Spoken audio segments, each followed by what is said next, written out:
Hello बच्चों, कैसे हैं आप सब। क्लास 12 सिविक्स की क्लास में आप सभी का स्वागत है। मैं मिसेस रतवाल, आपकी सिविक्स टीचर। हम लोग लास्ट लेक्चर में लेसन 3 खंड क के लेसन 3 समकालीन विश्व में अमेरिकी वर्चस्व, यूएस हेगेमनी इन कंटेम्परेरी वर्ल्ड, इस पर अध्ययन कर रहे हैं। पिछले 2 लेक्चर्स मैंने इस पर दिए हैं।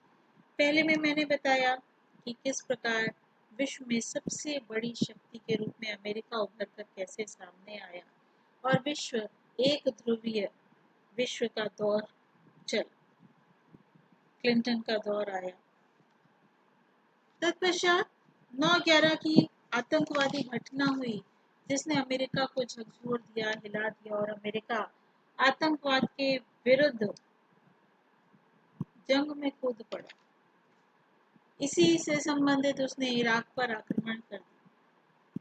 उसी इराकी युद्ध को आगे बढ़ाते हुए आज हम खाड़ी युद्ध के बारे में इसमें पढ़ेंगे। तो खाड़ी युद्ध और अमेरिकी हस्तक्षेप। बच्चों साथ साथ पढ़ते जाइए, समझते जाइए तो आसान होगा, क्योंकि सारी चीजें एक से दूसरे कनेक्टेड है। शीत युद्ध क्या था, शीत युद्ध से जुड़ा हुआ आपने पढ़ा कि किस प्रकार गुटनिरपेक्षता आई। शीत युद्ध के पश्चात 2 ध्रुवीय विश्व हुआ। 2 ध्रुवीय विश्व में किस प्रकार सोवियत संघ का विघटन हुआ और एक ध्रुवीय विश्व हो गया।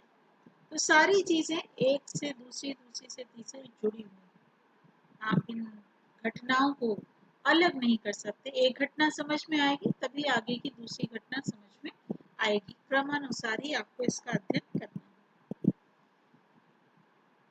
खाड़ी युद्ध, इस युद्ध का प्रमुख कारण था तेल। तेल समझते हैं बच्चों, पेट्रोलियम।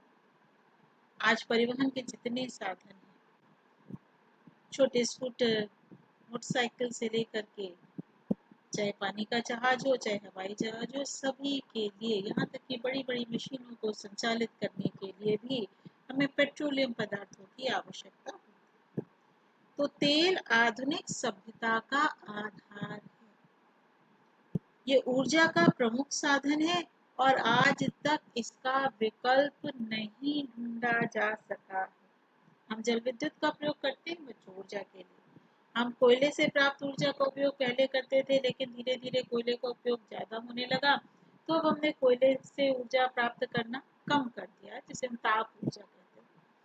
अब हम या तो जल विद्युत का प्रयोग, जो घरों में लाइट चलती है उसमें जल विद्युत का प्रयोग ज्यादा किया जाता है, या पेट्रोलियम से प्राप्त ऊर्जा का प्रयोग परिवहन के साधनों में मुख्य रूप से किया जाता है।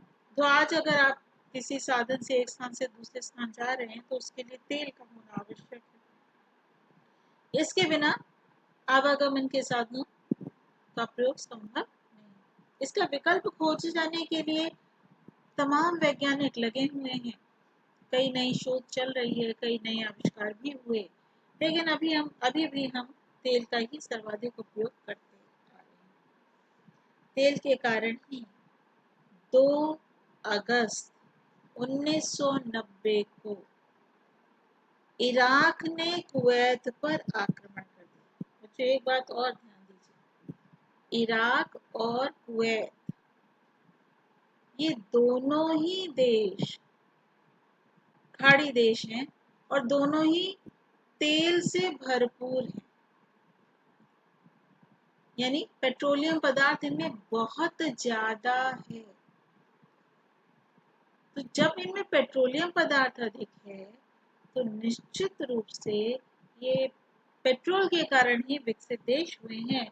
और ऐसा नहीं कि इराक में नहीं, इराक में भी पेट्रोल है, कुवैत में भी पेट्रोल है, लेकिन इराक अपना पेट्रोल और अधिक बढ़ाना चाहता था, इसलिए उसने कुवैत पर आक्रमण कर दिया और उसे अपने अधिकार में ले लिया ताकि उसकी मार्केट वैल्यू और अधिक बढ़ जाए।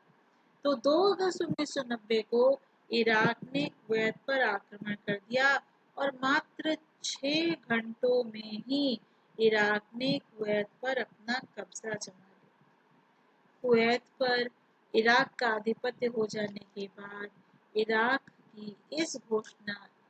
ने घोषणा की कि वह कुवैत को किसी भी स्थिति में खाली नहीं करेगा। जब उसने ये घोषणा कर दी कि वो इराक कुवैत को किसी भी स्थिति में खाली नहीं करेगा, तो अमेरिका के उस समय के राष्ट्रपति थे बच्चों जॉर्ज बुश।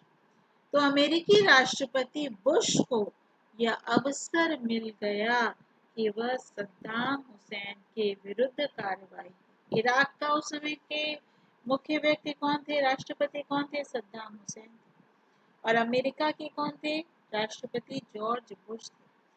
तो सद्दाम हुसैन के विरुद्ध जंग छेड़ने, युद्ध करने का एक अवसर किसको मिल गया, राष्ट्रपति बुश को मिल गया। तो खाड़ी देशों में अमेरिका के उद्देश्य क्या थे उस समय की स्थिति के अनुसार?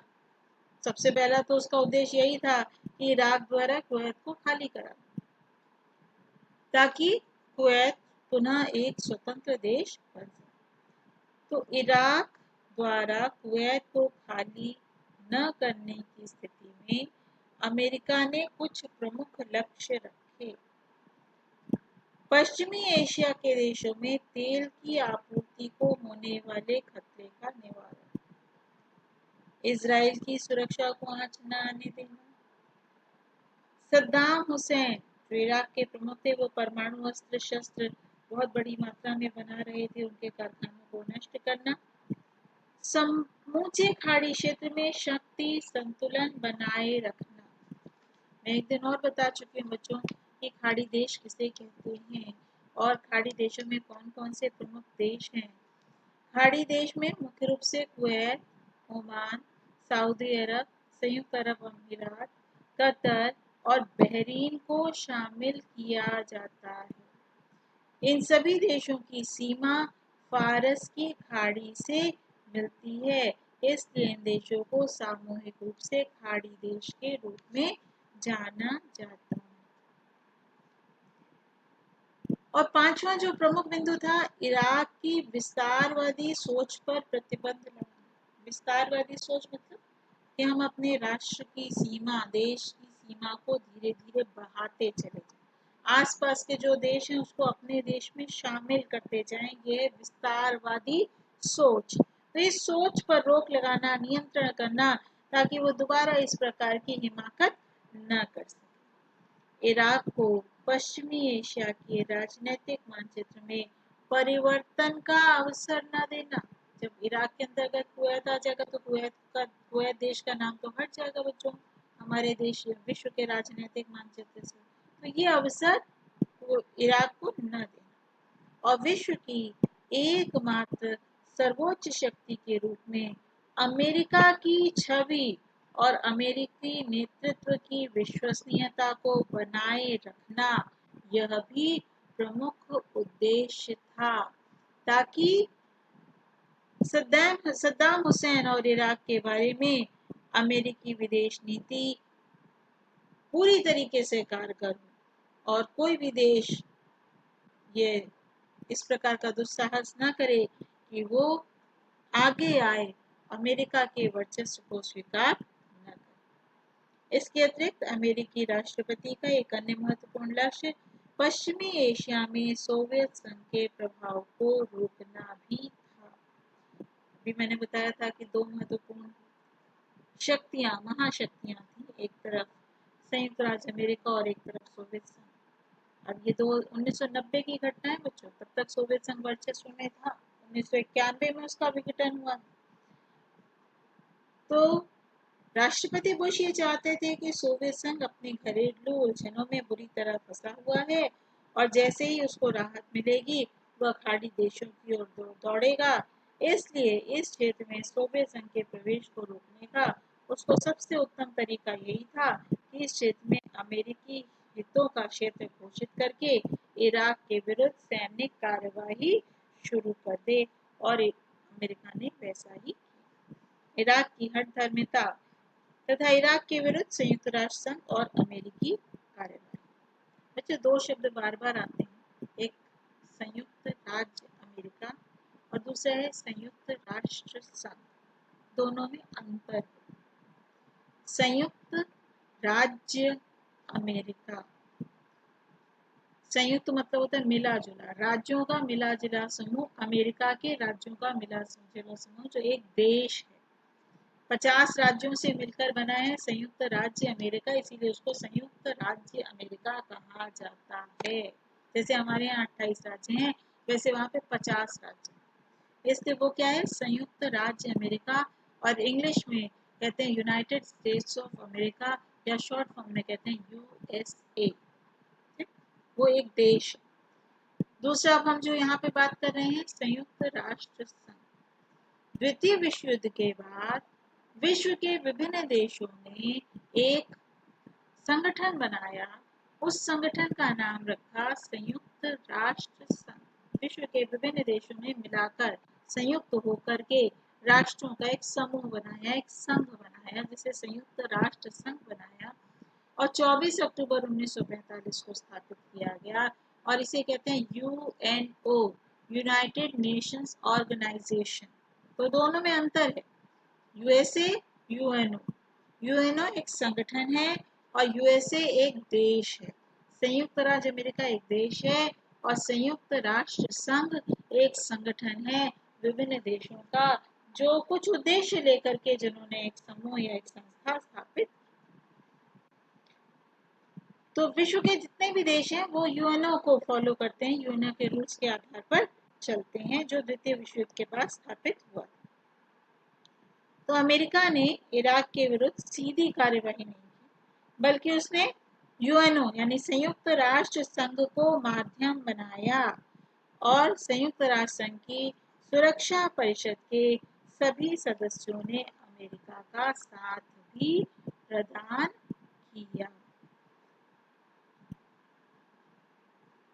तो क्या कहा उन्होंने, सुरक्षा परिषद ने कुवैत पर इराकी आक्रमण की निंदा की। संयुक्त राष्ट्र संघ पर इराकी आक्रमण की निंदा सुरक्षा परिषद ने की। उसके बाद उसके खिलाफ कठोर आर्थिक प्रतिबंध लगा दिए। आर्थिक प्रतिबंध मतलब धन संबंधी की कोई देश उसे किसी प्रकार की आर्थिक मदद नहीं करेगा, ना कोई सामान देगा, आर्थिक प्रतिबंध लगा दिए, जिसका पालन संयुक्त राष्ट्र संघ के सभी देशों के लिए अनिवार्य कर दिया। दूसरा, अमेरिका ने अब इराक की नाकेबंदी करनी प्रारंभ कर दी। इस हेतु अमेरिका और मित्र राष्ट्रों की नौसेना फारस की खाड़ी, भूमध्य सागर, लाल सागर और अरब सागर की तरफ कूच कर गई। तीसरा, ईरान की खाड़ी और अन्य देशों तथा सऊदी अरब की ओर बढ़ने से रोकने के लिए अरब लीग द्वारा सद्दाम हुसैन के आक्रमण की निंदा कराई गई और अरब लीग ने यह फैसला लिया कि सद्दाम हुसैन से रक्षा के लिए अरब प्रायद्वीप में सेनाएं भेजी जाएं।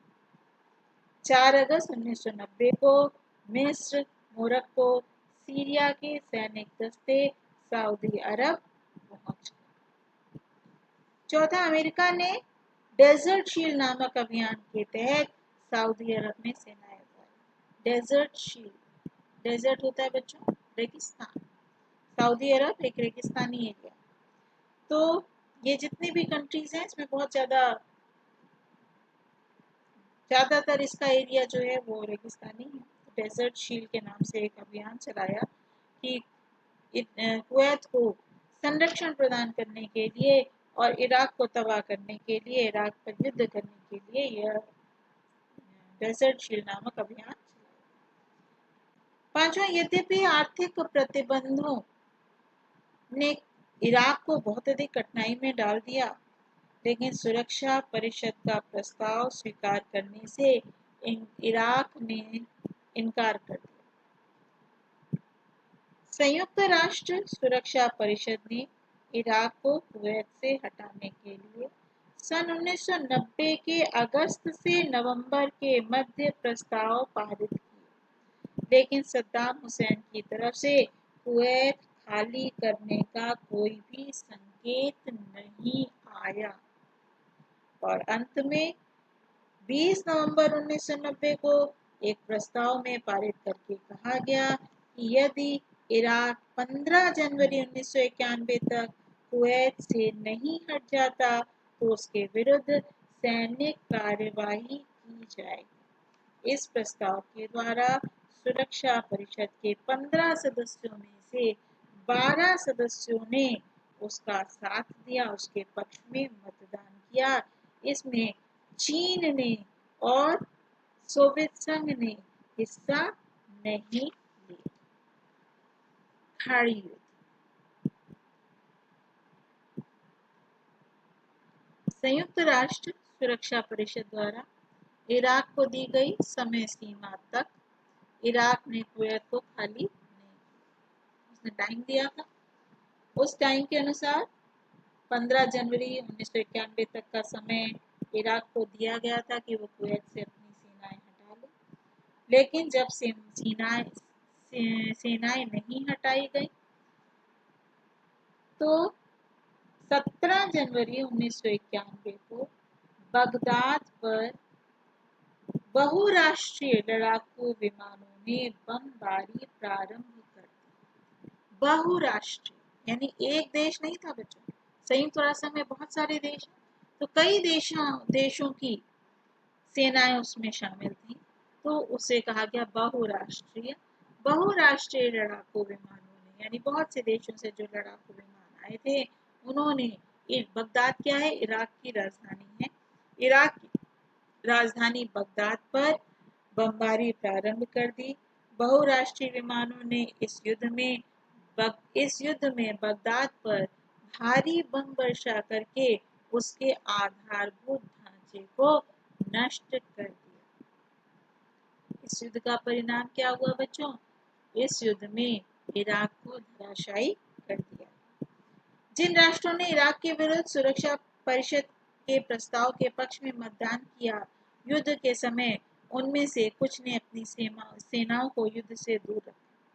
इसमें सोवियत संघ की सेनाओं ने बहुराष्ट्रीय सेनाओं के साथ युद्ध में भाग नहीं लिया। युद्ध बहुत हद तक बच्चों केवल अमेरिकी था, अमेरिकी सैन्य अभियान का ही एक हिस्सा था और इसके प्रमुख भी एक अमेरिकी ही थे। अमेरिकी जनरल नॉर्मन श्वार्ज़काउ थे और मिली जुली जितनी सेनाएं थी उसमें से 75% अकेले अमेरिका की सेना, बाकी 25% अन्य देशों की थी, लेकिन 75% अकेले अमेरिका की सेना।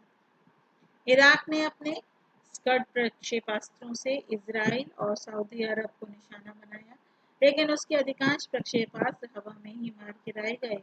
इराक के परमाणु शस्त्रास्त्र और रासायनिक शस्त्रास्त्र निर्माण करने वाले प्रतिष्ठानों को पूरी तरीके से नष्ट कर दिया गया।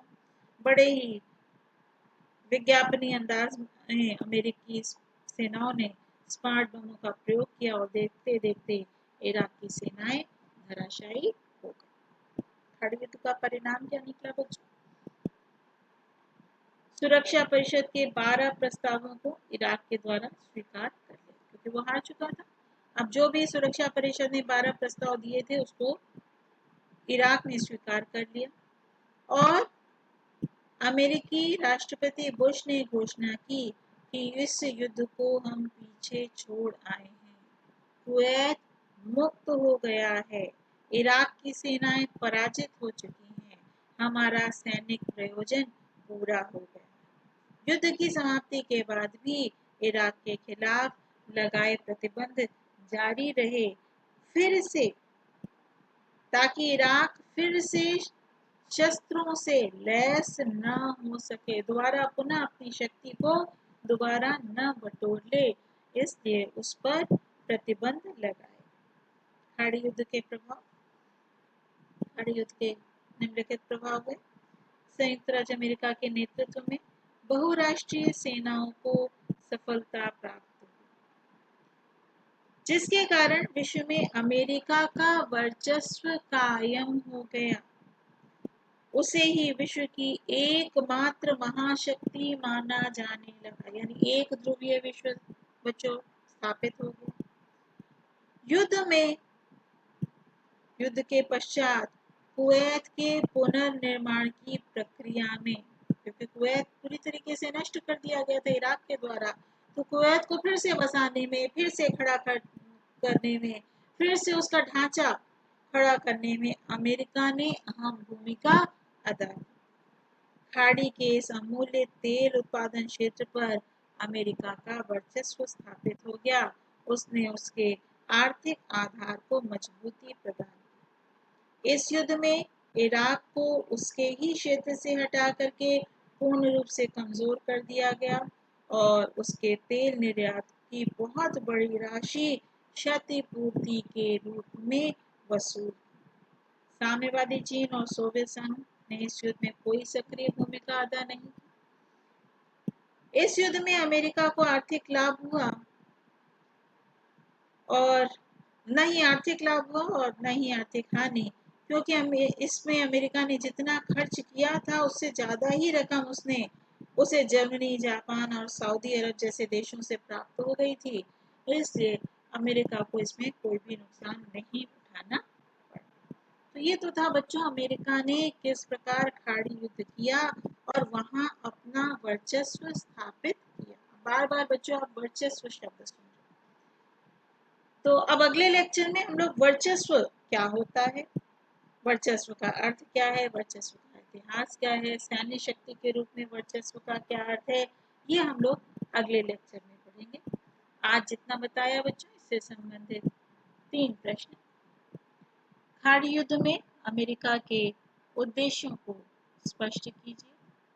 खाड़ी युद्ध के प्रभाव और परिणाम स्पष्ट कीजिए और इराक पर आक्रमण के उद्देश्यों को समझिए। आज मेरे ख्याल से आपको लेक्चर समझ में आया होगा। बहुत इंटरेस्टिंग है कि किस प्रकार अमेरिका ने हमला किया और किस प्रकार उसने कुवैत को इराक से मुक्त कराया और पुनः कुवैत को खड़ा करने में मदद की, कुवैत को पुनः आर्थिक ढांचा मजबूत करने में मदद की।